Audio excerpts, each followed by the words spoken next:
Meet the representatives for the teams who are on stage tonight. You see Celtics president Rich Gotham and Sixers president Chris Heck. Which one of these gentlemen gets the pick depends on where it lands. The Heat have sent NBA champion Alonzo Mourning. James Borrego, wrapping up his first year as the Hornets head coach, is here. Lakers forward Kyle Kuzma is here. He's trying to bring his team some luck with that jacket. The Timberwolves have sent a new president of basketball operations. Congratulations to Gerson Rosas, who just got that job.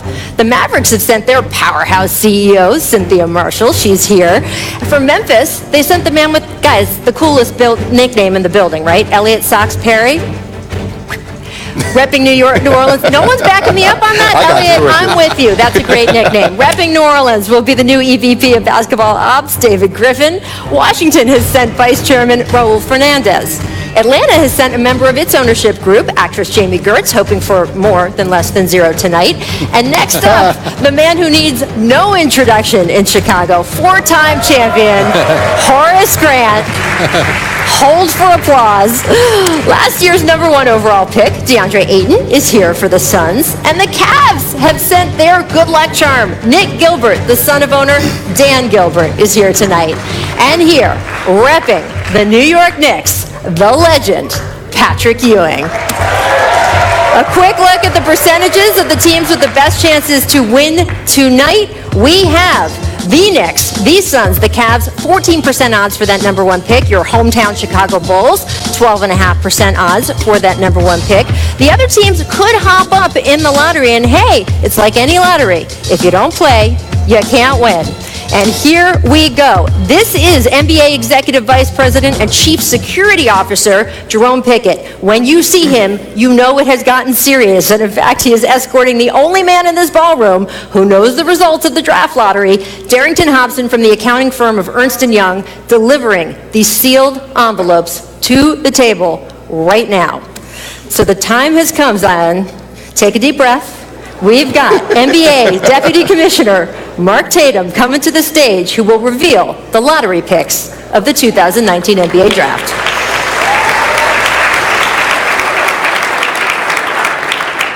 Thank you very much, Rachel, and good luck, everyone.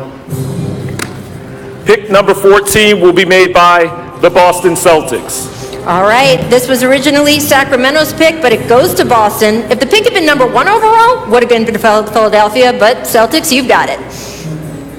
The 13th pick belongs to the Miami Heat. Picking 12th will be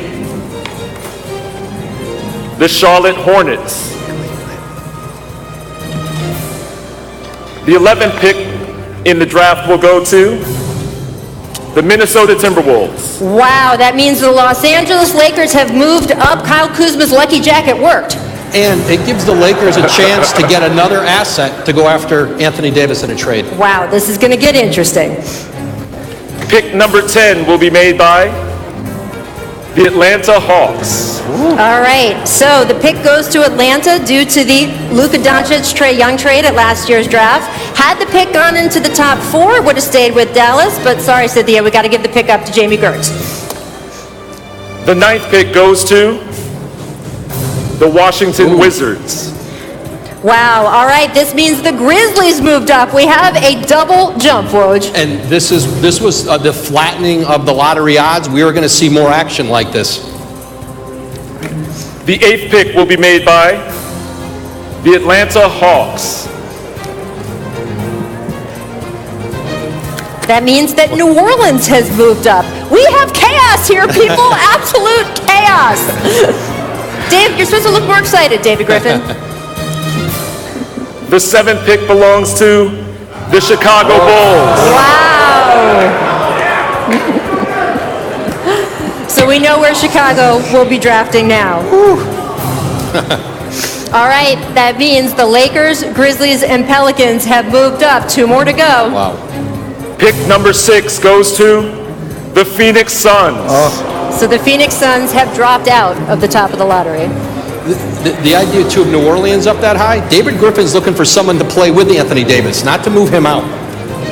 1 more. And the 5th pick will be made by the Cleveland Cavaliers.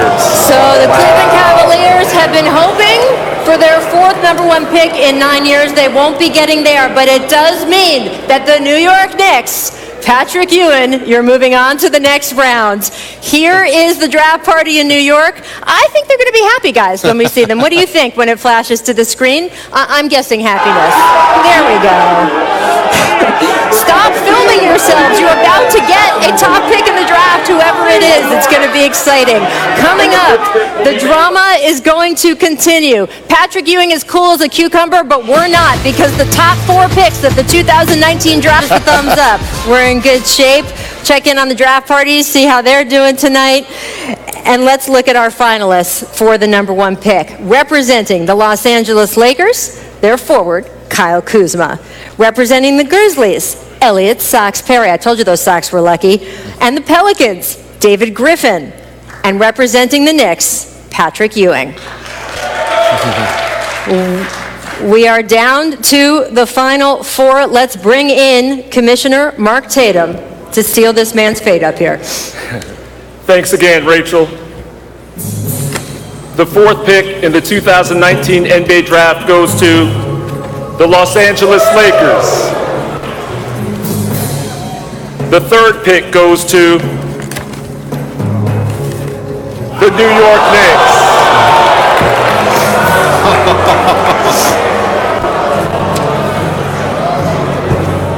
The 2nd pick will be made by the Memphis Grizzlies, and that means that the #1 pick in the 2019 NBA draft goes to the New Orleans Pelicans.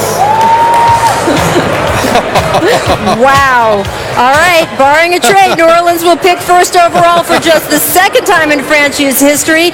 New Orleans selected Anthony Davis with the top pick back in 2012. Davis asked for a trade, but I don't know, guys.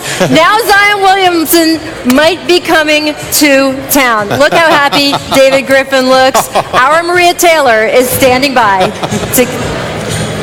Well, congratulations, David. Thank you. You look pretty happy. I see you're holding something. Can we just walk me through if this is a good luck So charm? we did a contest in New Orleans. One of our ticket holders, Connie Halfin, gave us this. This is her lucky angel. It's a 56-year-old wooden angel. And when Cleveland won in 2014, I had my grandmother's angel on my shoulder. Connie was our angel here today. All right. Well, congratulations to you too, Connie. And what would you say having the first pick again for the first time since 2012 means for this organization?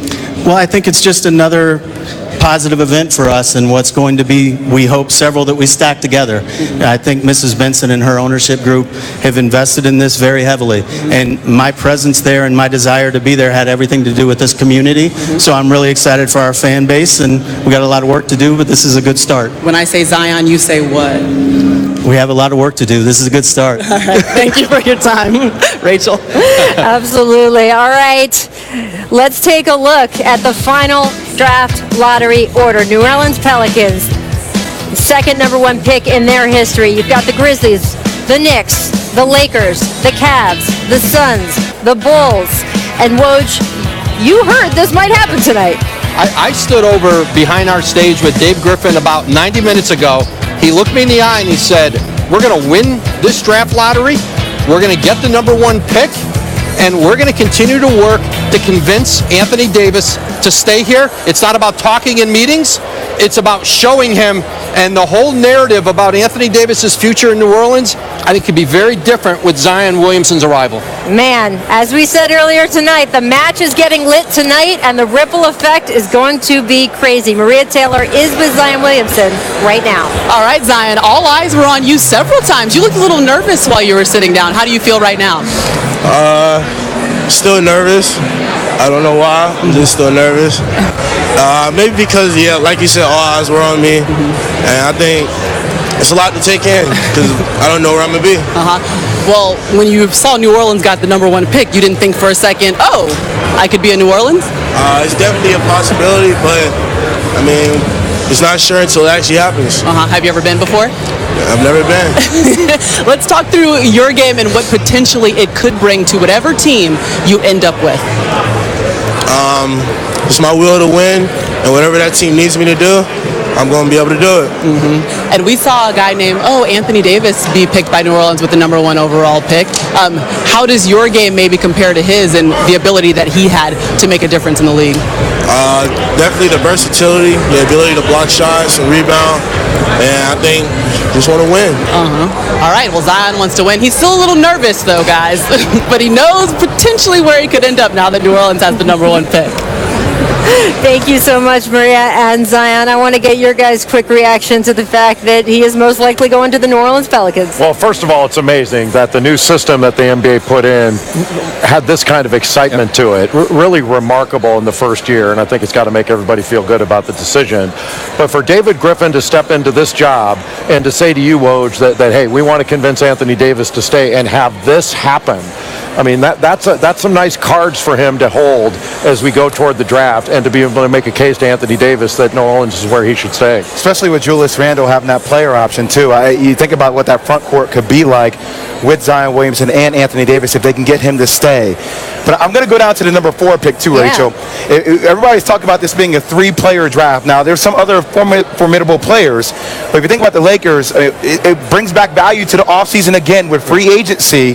You're not going to land a Zion Williamson, or R.J. Barrett, or Ja Morant. You're right on the outside of that. What's the next move for Rob Pelinka and also LeBron James? Right, and even if New Orleans can't keep Anthony Davis and they have to trade him, they've jump-started their rebuild because they're going to get a great package back. And how about Memphis at number 2, an heir to Mike Conley at point guard, Ja Morant? That's going to the impact on that franchise can't be underestimated. And to have R.J. Barrett potentially going to New York to play for the Knicks, I mean that's an impressive move for that kid who is worthy of the number 1 pick. I mean, a year ago he was the presumptive number 1 pick that was headed toward this draft. And Jay, you mentioned the new system. We had so many changes, right? We don't normally see this in the top of the draft. What do you think this is going to be in terms of the effect on the league and the decisions they make about, as you say, trying not to encourage the race to the bottom? It's going to have a giant impact because teams, to just see this lottery, to see 3 teams jump up in there and New Orleans to win it, it just reaffirms what the numbers said was going to happen, that having the worst record, or one of the 3 worst records in the league, was not much of an advantage. You had an 86% chance to not get the number 1 overall pick. And it's funny, you guys were talking about this year's draft class. As you say, there seems to be a little bit of a drop after number 3. But we just showed Steph Curry. He was not expected to be a 2-time MVP. There are players later in this draft who can make an impact. There are. Jarrett Culver is a kid from Texas Tech. He's a great wing. Kobe White, like Jay mentioned at the beginning of the show, from North Carolina.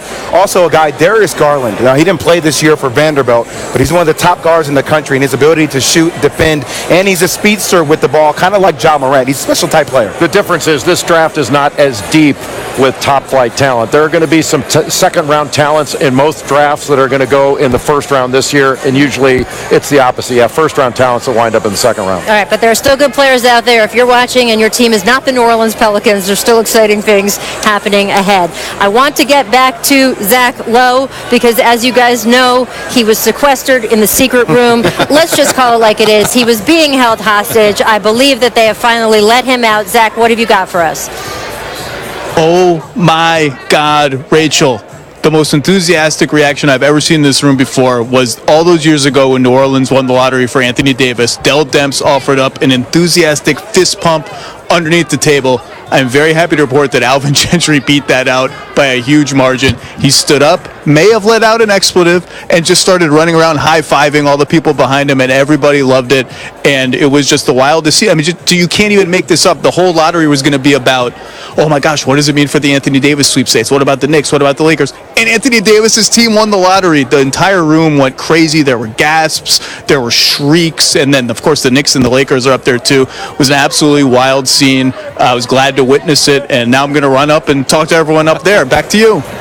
Zach, you didn't say if any of those shrieks was you shrieking, but we've got a recording. We'll find out later. Now, with the lottery order set, I want to get it over to Mike Schmitz for the top 5 picks in ESPN's mock draft. Yet Zion to the Pelicans is a clear win.